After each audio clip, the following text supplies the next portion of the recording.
Welcome back to the channel, guys. Today we're going to be talking about creating quality cover for whitetail, and more specifically we're going to be talking about creating cover in an area that doesn't already have pre-existing cover.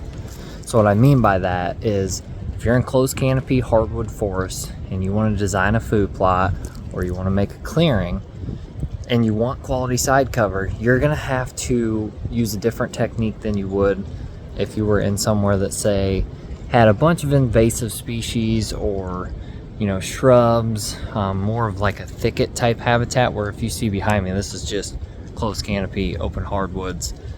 Bucks, especially mature bucks, don't feel very comfortable moving in these areas during daylight. It's not that they're not coming through here. This is a highly trafficked transition through here. Lots of rubs, lots of scrapes, but unfortunately, it's mostly low light and well after dark. So we are coming through here. We are designing a brand new food plot on this ridge top. We're super excited about it. It's in a really good location, but it is closed canopy. So we're gonna need immediate side cover in and around this food plot if we want any hopes of having a mature buck come in this thing during daylight hours. So what we're doing is, instead of coming through and like edge feathering a food source like you normally would, in closed canopy areas like this, one, you've got to cut down hardwood trees because you've got to get that sunlight on the forest floor, or you're not even going to have a quality food plot to begin with. Why even bother making a supplemental food plot if it's going to be low quality, or seed's not even going to germinate, or maybe it germinates. We're going to have leaf out soon. We'll get that closed canopy, shades everything out, and then that clover dies off. So it's things like that oftentimes people don't think about. They'll come in an area, frost seeding, especially this time of year, February, March, everything's dormant. Even though this is closed canopy hardwoods, I'm getting a lot of sunlight up here right now. So you could have a quality germination, you could have seed really start to come on pretty good, and then what you'll find out is here in the next couple months, everything's going to leaf out and that food source is going to most likely die off. You're using not only the removal of the hardwood trees for the sunlight to enhance your food plot, but also if you're using methods like, typically I'm not overly big on hinge cutting, but in an area like this where it's closed canopy and you don't have shrubs and that thicker woody browse that's closer to like a head height on a deer, you're not going to see a lot of daylight movement, because those deer, they're not going to feel comfortable moving in an area where they can see for 200-300 yards. So what you're going to have to do is you're going to have to take like some of your smaller maples, or for me, I'm parting ways with hackberry and maple up here. I don't want to get rid of my white oak. I got a lot of really good producing white oaks. I don't necessarily want to get rid of my hickory trees. Definitely don't want to cut down my walnut. I do have a lot of timber value up here, but at the same time, I didn't buy this farm for the timber value. I bought this farm to enhance and to, harvest mature whitetail deer and harvest turkey, and that was the reason for the purchase. So I don't mind parting ways with the lower value timber, but it would be reckless to come up here and start removing white oaks, red oaks, walnut, trees like that without talking to a forester or setting up a program with a logging crew and coming in and logging that, getting the money out of it, and then taking that and then dumping that into the food source.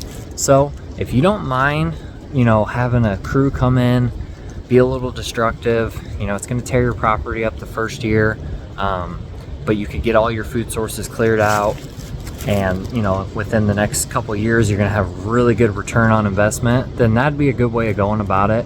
But for me, I don't necessarily want to cut any of this timber right now, and I don't mind the labor. I have no problem chainsawing 20-30 trees in a day. So you kind of got to weigh that out. This is a lot of work up here, cutting all this stuff, but what I'm doing is I'm cutting my hackberry and my maple trees, felling some, cutting up the logs, leaving the tops.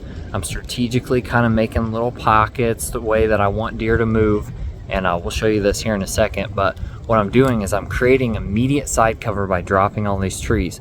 Then I came back through with my leaf blower and I just blew out all the little blow down areas to encourage, plant growth, get that leaf litter off the ground. I'm already opening the canopy, and what that's going to do is it's going to allow native vegetation to start growing. you're going to have native habitat growing in between all of your little cut downs and all that area where you're creating side cover. It's going to enhance the side cover. Then you're going to have native vegetation starting to act as security cover, as well as already this immediate, what I call side cover by dropping trees. So we'll walk over here and show you guys what it looks like right now. If you look out in front of me, I'll pan this real quick for you. You can see that this is just open hardwoods. It's mostly red oaks and white oaks up here. It's an awesome spot. Late October, you get a lot of mature bucks up here. There's a lot of good security cover to the right and left of me. Most of our property's pretty dang thick, but up here on this ridge top where the deer seem like they really want to be, it's wide open. And so what I see a lot of times are nighttime trail cam footage and, you know, really big bucks in the area. Got a lot of 4 and 5 year olds now that have been kind of living on the farm or close by the farm and passing through. And by me coming through here and creating not only a better food source for the deer, but creating the side cover up here that they want, it's going to encourage them to come through this area. So now if you look in front of me, we're getting close to the food plot. You can see it is really thick already. And this is March right now, so it's only going to get thicker once we have that native habitat starting to grow. So we'll walk you through kind of what we did up through here, and then we'll walk out into the food plot afterwards. What I did was came through the backpack leaf blower, blew all this out, and encouraged these deer to start coming in here. Hinge cut a few of these trees, mostly cut down the maple, but I did hinge cut just a couple of them. But if you look through here, we're creating all these little pockets, and this is creating immediate side cover for the deer where they're going to be able to start moving in and out of this stuff and feel a lot more comfortable because they can't see, you know, 10-15 feet in front of themselves versus 200-300 yards across the ridge. So I just kind of came through here.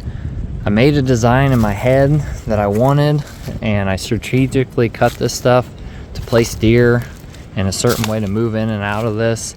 And on the other side, I especially took my time because that's where my deer stand location is going to be. We're going to also create a mock scrape in this food source, so we're going to amplify this spot big time.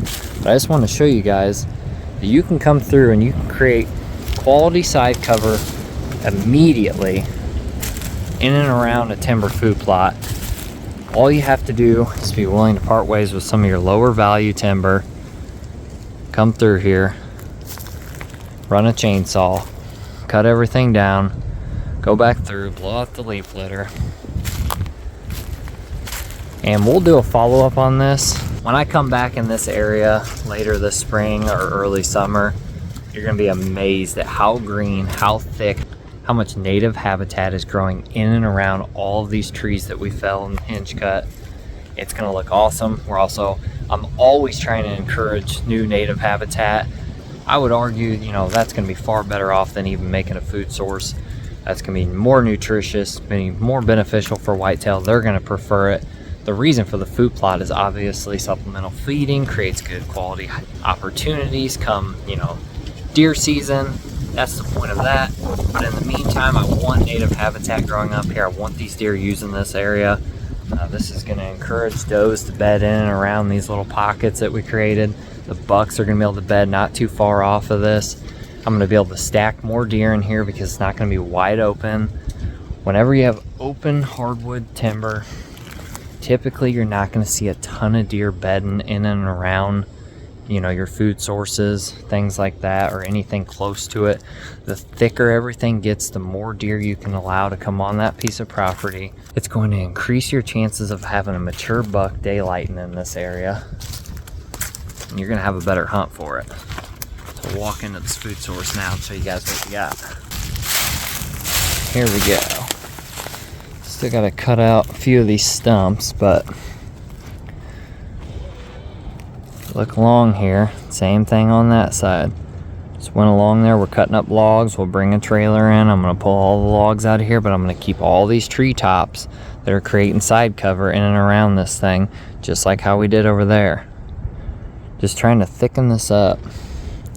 But as far as the food source goes, came through here like we said a couple weeks ago. We designed it with the leaf blower. We already knew the shape we wanted. We knew how we wanted this to run along the ridge. Then it was up to us to come back through and cut a lot of this maple out of here. And it took a while, but we've already got clover germinating in here. Food source should be doing pretty good. If you look up, we've already got a pretty big clearing up through here now where we've removed that canopy, so when we do have leaf out, we're still going to be getting pretty good sunlight through here. Still got a few trees I tagged that I need to come back through and cut, but for the most part we've got this cleared out. No dozer, no skid steer, not even a tractor, just chainsaw, leaf blower, and a lot of hours. But the whole design behind this is that corner there, that's an inside corner. It's where the hardwoods meet up with the thicket. It's where all the deer like to bed and come out of. With a south wind or an east wind, it's blowing off of this cliff ridge. Even a northeast wind will work. And so the idea is to come up this little ravine back here, and it's a super steep cliff. Set up in this big hardwood right here. We'll get a lone wolf put up in that tree. That'll be a 25-yard shot out to the food plot. We'll make a mock scrape. We'll put in a scrape tree. Come over here and check this out. We're just trying to give you guys a bigger picture of this whole thing. Here's the big hill drops down. But right here on this right side, it's sheer on the other side, and there's a ravine just down there. So you can come down the creek, up the little ravine, up this little edge here. My wind will be blowing off this cliff ridge. Be able to walk no more than, I would say, from that edge to there is probably 15 yards. So that's all the more intrusive we're getting walking up in the timbers, 15 yards off that edge. Be overlooking this. This will be a spot we come in primarily late October, early November. It's going to be a spot we're not going to hunt very many times. Mainly going to be giving this to the deer. What this is going to do is it's going to have a high quality food plot up here, security cover, and most of our food plots are down in the bottoms. But this is going to create a line of movement from our destination food source on the bottom, from the bedding, through this little transition plot, and then down there.